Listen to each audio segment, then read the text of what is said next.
Recruiters now have a new reason to reject you, and you are handing it to them on a silver platter. Hi, I'm Lisa Rangel with Chameleon Resumes, a premier executive resume writing company, and I want to show you why recruiters now have this new reason to reject you.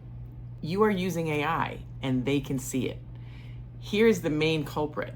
When you write your resume with AI, you are accessing only information that is known in the internet, in the universe, and you are getting nothing unique back. So when your resume reads essentially like a list of tasks or responsibilities, or even size and scope of the environments that you've been in, but you are not citing any achievements, outcomes, or impact that are unique to you as why you're qualified for the job, that's how a recruiter knows you're using AI.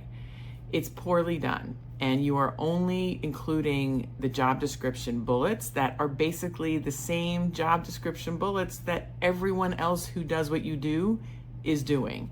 And when you use AI, they cannot access what is unique about you because that is not out there on the internet. So that is main culprit number one. So do not do it.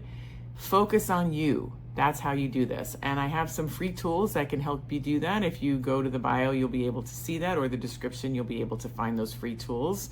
And if you like this video, I'm gonna ask you to like it and be sure to subscribe so this way you get the next video, and I'll see you there. Thanks so much.